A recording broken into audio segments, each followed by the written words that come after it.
So I welcome everyone to another episode of our podcast. Again, my name is David Levine, founder and CEO of ResTech Solutions. And today I have Roger with PayerPrice joining us. And today we're talking about rethinking healthcare in 2025, a fresh approach to the challenges with patient care. So Roger, I want to thank you for coming, and I will give you the floor to introduce yourself. Yeah. Hey, David, and thanks for hosting us on this podcast. I'm Roger, co founder, CEO of PayerPrice.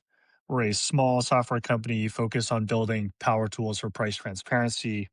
And just to give a little bit of teaser and not to bury the lead here, but one of the core issues that we see in healthcare is the cost. And one of the reasons that we haven't been able to fix the cost or lower the cost of healthcare is because nobody knows what it's going to be. It's one of the only sectors where when you go to see the provider and you ask, how much is this going to cost me? They say, I have no idea. And those are one of the core problems that PayerPrice set out to solve. All right. Well, thank you for that. And let's go ahead and dive right into today's topic. So we know healthcare in 2025 is facing both long-standing and emerging challenges around patient care.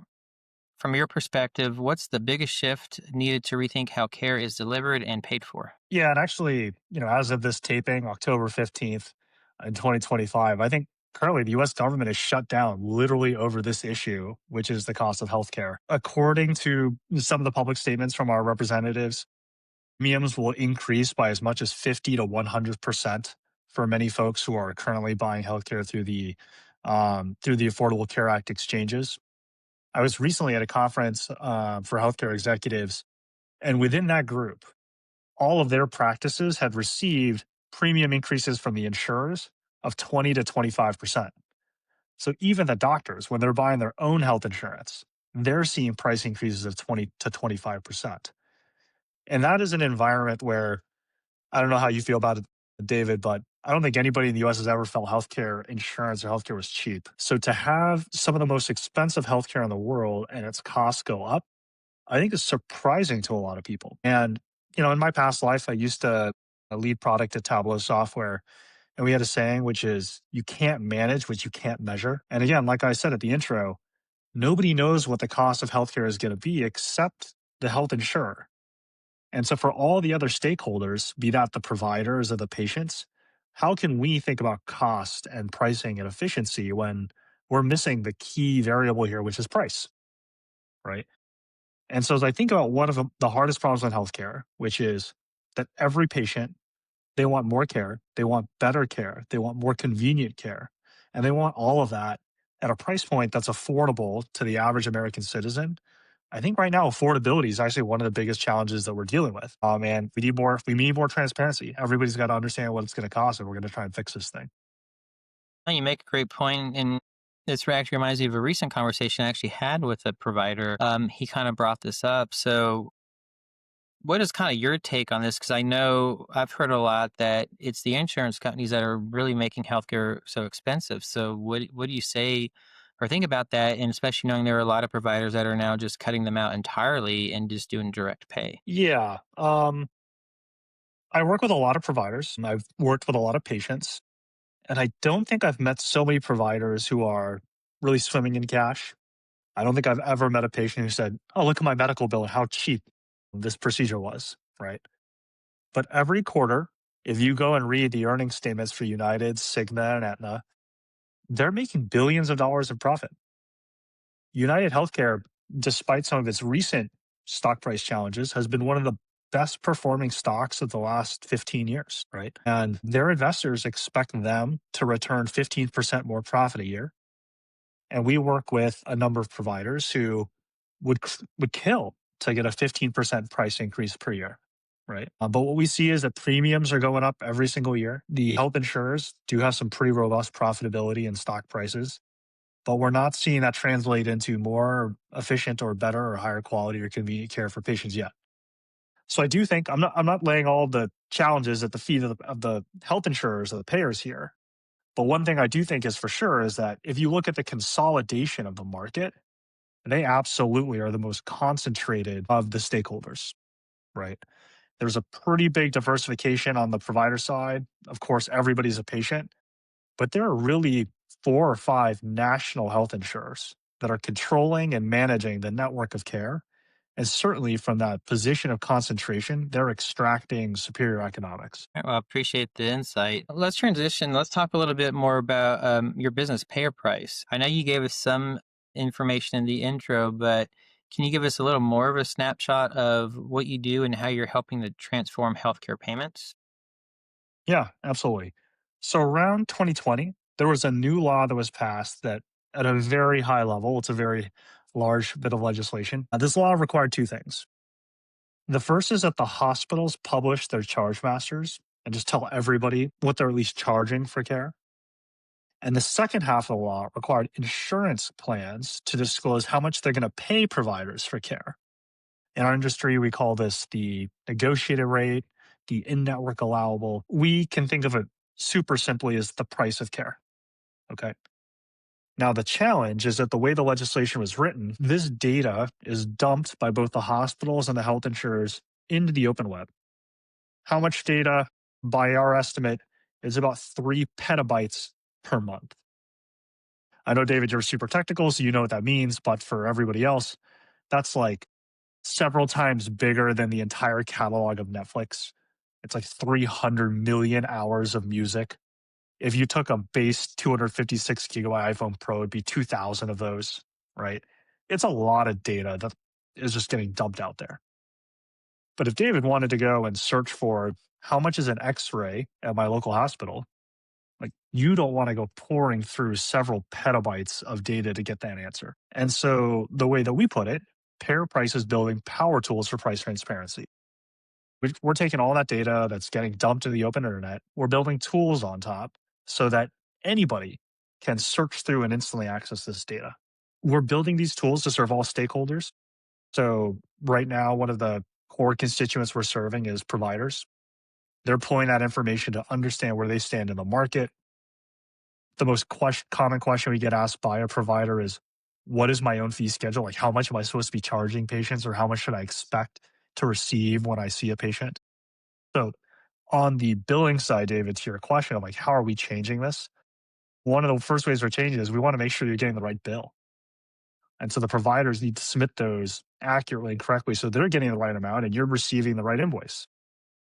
On the patient side, I was just getting asked today by a customer on our website, how much does an x-ray cost at Temple University in Pennsylvania? Right? They just wanted to know, before I go and get this procedure, how much is it going to cost me? Again, it's pretty crazy that healthcare is it's one of the most expensive things you can do in this country, but nobody knows how much it's going to cost before you do it. And so by having access to all this information, we can ensure the providers are billing and collecting correctly. And we're slowly working our way towards a setup where patients can shop for care, where they can understand the price of procedures before they get it, and that they can make informed decisions as patients and consumers about where they want to get their care. I appreciate everything you're sharing. And so I know we've talked about, we know is obviously a complex space, for doing payments. You got multiple stakeholders. I know you've kind of already touched on some of the unique challenges, but is there any one thing that stands out probably more than most that you see clients facing right now and how you're helping to solve that one particular issue? Tons and tons of challenges. If I had to pick one, I think one big challenge is that while there's a lot of concentration on the payer side, on the insurance side, there's also quite a bit of concentration on the provider side, especially around hospitals and health systems. I think many who are reading the news are aware that hospitals are actually where a majority of the spend is occurring, and that hospitals, as a result, have a lot of market power themselves and are able to get strong and favorable contracts from the health insurers. But many physicians, patient physicians, independent clinics, independent doctors, they are not the ones actually getting those favorable contracts that a hospital is getting. And as a result, what ends up happening is those physicians, those independent practices get consolidated by the hospital, right? That creates an even more concentrated marketplace that reduces choice for patients. It sometimes forces care into the highest cost setting, which is in a hospital, because again, the hospitals are agglomerating all of these providers. So, one of the things that we really try to do is create a diverse provider base. We want to help keep independent physicians independent. And so we're helping physicians negotiate with the insurers what we call economically sustainable contracts, which is that if you want us to be delivering care in an outpatient setting conveniently to patients, we need to have rates and fees that allow us to stay open for business, right? And right now, that's been a real challenge. I will say, if you look at rate increases in the market, most of them have gone to the hospitals. Very few, unfortunately, have gone to the physicians and the providers. No, I appreciate that insight because I even know from my experience, I've worked in the healthcare space from an IT standpoint for over a decade over the years, and I remember years ago when I was more heavily in the space, I did experience some of that consolidation where we've had clients, actually, basically disappear because they did kind of get bought out by those larger conglomerates out there, and I know. Especially in where I'm at here in Houston, we have such a huge medical community, but we also have a ton of huge hospital systems, and I know off the top of my head, just 2 or 3 right off the bat where I can easily name where I've known practices get bought up by. Oh, yeah. Houston's a pretty unique market, also quite concentrated. And I will say a couple of those, either academic or large health systems, are controlling a lion's share of the rate negotiations there. And they're creating a situation where a lot of those independent practices, that's only a matter of time. They're not getting rate increases that even match inflation.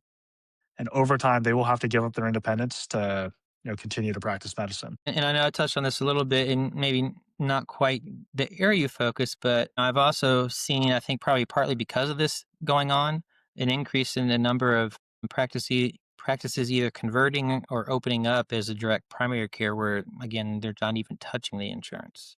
Yep. Yeah. And I will say, depends on the industry estimates. Um, Again, depending heavily on the industry, what some have told us is that for every dollar you submit to insurance, expect to spend 5 to 15 cents on collecting that dollar. Okay. So if insurance agreed to pay you $100, at the end of the day, after all of the waiting, because it'll take you net 30 to 90 days to receive that dollar, all of the billing and paperwork you got to fill out to submit that claim, the carrier will often ask you for more medical documentation or notes on that claim. They might deny it a couple times, right? They may delay the check or send you a paper check that you got to go dig out and submit. It's kind of a pain in the butt to deal with managed care sometimes, and completely agree. Some folks will say, I'll take the reduction in volume from not seeing insured patients, but make up for it on the simplicity and the streamlining of my business to just focus on care instead of billing and coding. Yeah. So, I mean, I think it's going to be very interesting to see overall where the market is going to go, in between these two different models in the coming years. Because I think with everything that's going on, I feel like there's still a lot of uncertainty still as to what's going to happen.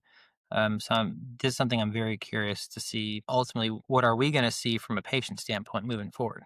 Yeah, I think it's going to be challenging because I think a lot of folks thought that if we can get everybody insurance, hopefully healthcare will, kind of be a little more sustainable. And that was the spirit of the ACA and some of the ACA subsidies, right? But now with premiums, even with insurance, increasing 20% a year, I don't know if you can afford insurance. The current status quo, which is just get everybody insurance and that will be fine. I don't know how sustainable that is for much longer. And then ultimately, I think patients are going to have to make choices. Our vision at PayerPrice, I don't know what the right setup is, but one thing we believe is that if you give patients, you give consumers more information, they make better decisions. So they can understand the cost of insurance and they can understand the cost of care. They'll be able to make their choices about, how best they want to manage their own finances from a healthcare standpoint. Yeah, I can definitely agree with that. I do believe if you got the right information, you can certainly make a better decision. So I kind of want to move into because you mentioned some of your past experiences with other companies. So how has that shaped the way you're currently approaching your innovation and problem solving at PayerPrice? Yeah. So a lot of my experience was colored, especially now PayerPrice being in the healthcare data and analytics space, was colored by my past life at Tableau, where I was head of product management of their dirty data teams. So at Tableau, I had the opportunity to work with some of the world's biggest companies on the world's biggest and dirtiest data sets. So I've got a lot of experience seeing how a lot of organizations in some of the most cutting edge industries were dealing with big and messy data. And our one thing Tableau pioneered was self service, where if you have a question, we can give you the tools to quickly and easily answer that question. And we've brought a little bit of that philosophy to PayerPrice, which is we want to make it really easy for you to self serve. We want to make it really easy for anybody, truly anybody, to understand the cost of healthcare. And the challenge is today that the transparency data, as mandated by CMS, is big and it's dirty and it's unwieldy. And that's why we built Power Tools. Today, the Power Tools are for power users. You kind of got to know what a CPT code is or a billing code is to understand this data.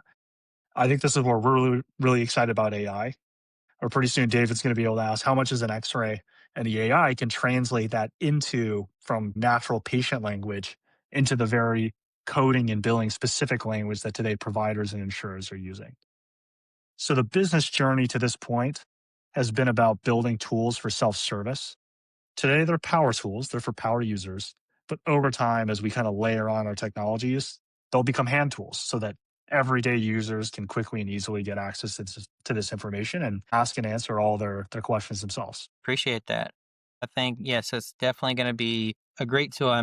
I know just already I use AI pretty much daily in my business for stuff, and it's great to see how we're going to be able to even use it more on our personal lives too, beyond what we might currently do. I will say, kind of on that point, our second highest source of traffic of inbound from our to our application is from ChatGPT. We know already. I mean, if you're going to go in for a knee surgery, guarantee it. Most people are going to ask, how much is this going to cost? Is this covered by insurance? And one of the top sites that you'll be able to get an answer to that type of question is PayerPrice. Is our site designed for that use case yet? Absolutely not. But the fact that we see people trying to do this, we know that this is a really common pain point for a lot of people. We'll get there eventually, but it's kind of neat to already see that there's so much latent curiosity in the public about questions like this. Yeah, and I bet it's got to feel good knowing that your site is being used as that kind of source, as that authority. So I can only imagine once you do really optimize for that AI, how much more that will increase. So I think that's pretty fascinating. So I want to, so we've been talking a bit more about your business. I want to get a little more into your background. You're a CEO, and yeah, you obviously wear many hats. What part of your role today energizes you the most on your day to day? So this is a tough one. A lot of our clients know I'm a pretty curious guy. And one thing I like about healthcare is that it's a puzzle. I've been saying this over and over. I really like this Jeff Bezos quote where he says, technologies change, industries change, but consumers as people don't really change. No consumer, every consumer always wants products to be cheaper. They always want to have more choice and they always want to have more convenience. No consumer wants a more expensive, less convenient, or fewer choices, right? I think if we think of patients as healthcare consumers, I think every patient wants the same thing. They want more healthcare, they want more convenient care, they want cheaper care, and they want a lot of choices for their healthcare, right? But that's fundamentally a puzzle because it's really hard to get all of those things at the same time while reducing cost. And so with us, what we get to do is we get to work with every stakeholder in healthcare. We get patients coming to our site. I get providers coming to our site. We get employers coming to our site. And everybody is working on a different piece of this puzzle, right? I get to sit at the center of that. I have this great data tool and this great data asset. And we get to use this tool with all of these different stakeholders to try and put together this puzzle. Now, price used to be this mysterious black box until this legislation. It was a missing piece of the puzzle. Is it the missing piece, the only missing piece? No, but it was a critical one. And now that that piece is in place, we actually kind of get like this bigger picture, right? We can see all these groups who say, huh, we can actually open up a practice in this state because it's economically feasible, right? We can get patients to say, huh, I didn't know this provider was in network, provided this service at this price point. That gives me more options. That can steer more business to providers who maybe didn't have the same branding or distribution as a large academic medical system. And so it's really interesting to me to see how all we've done is introduce data into the system, and we can already see it become a little clearer for everybody and how they want to operate it, how the system is becoming a little bit more efficient, right? The data's still a little hard to use, which is why it's not everywhere yet. But I love just seeing that trajectory of where it's going, the direction it's moving. So it almost sounds like it's starting to help level the playing field, so to speak, in a way. Yeah, 100%. And I think of it, we were saying this. I think everybody makes better decisions when they get access to the right information, right? A lot of folks try to frame this as zero sum, taken from one pocket, put into other. I just think if you empower everybody with better data, the whole system improves, right? It's not just leveling the playing field. I think it's raising the playing field so that everybody is able to operate at a higher level in this industry. So, kind of looking at maybe what's currently going on or what's upcoming, but are there any current major initiatives or projects that you and your team are focused on right now that you're particularly excited about? That's a tough one. There's a lot of things to be excited about. I've been alluding to it. I think AI has got to be top of everybody's list. And I think a lot of people will talk about how it's going to cut costs, can increase productivity. I think I'll take a slightly different spin, which is I think it's going to increase accessibility. Some folks have talked about this, how AI has made it possible for everybody to be a developer, for everybody to like write code and build some of their own applications. For us, I think one of the really cool things it's going to be able to do is to demystify healthcare for so many more people. A lot of folks consider me knowledgeable in the healthcare space. A lot of that was learned from AI. And what we're doing is just continuing to distill that so that you can ask these really simple questions, which used to get you complicated answers. How much is a knee surgery? Well, depends on if it's simple, complicated, total, partial, bilateral, one side. Is it an ASC or a hospital? Does it include imaging? Is it a case? Just so many branches of this tree. But now you can have a natural language chat with a bot. And I think you're actually going to get a pretty decent answer to where even my mom or my grandma is going to be able to ask a question like this and be satisfied with what the bot's giving them back. And that's probably one of the more inspiring pieces of this tech for us. Okay. This actually brings up an interesting kind of point because, as we know, anytime healthcare technology evolves, especially since we're talking about now adding the AI component in there, you have that security compliance component that tends to follow pretty closely behind. And obviously, I kind of almost see this as like a two-part question here. But one is, how does your team currently approach protecting sensitive data in systems while you're scaling for innovation? Then two, because you're talking about having this natural language conversation with AI, and this may be more of like, again, an awareness issue for, the patient side, because anything you feed in the AI, it potentially can then use, and that information can be public. At the same time, I know this is probably not as much in your control, but making sure there's mechanisms or ways or just information so patients understand how to protect their privacy when using AI. It's a great question. Super complicated space, I will say. I'm going to cop out a little bit because I'm going to say our data right now is public. It actually comes from the public domain by law. And the way that I will say this is, it's not just a payer pricing. I would say this is an ecosystem thing. The way that we've approached this is that we take this data, we build APIs and power tools on top, and customers can come to us or patients can come to us and ask really simple questions of that public data. But we also have a lot of APIs that plug into tools that are HIPAA compliant inside of patient portals that have really strict HIPAA and governance requirements around all that patient specific data. So you can come to PayerPrice and ask a bunch of questions like, what is knee surgery cost at Blue Cross, at Signet, United? Then you might say, well, what does it cost given my insurance plan, some of my medical history, my medical records? Well, the only entity that should have that is probably your health plan. And that's where either your third party administrator or your health plan should hopefully be licensing PayerPrice. So that data is pulled into their portal and into their application, mixed with your medical history and your medical records in a HIPAA and secure environment. And that's where that additional layer of context can sit, right?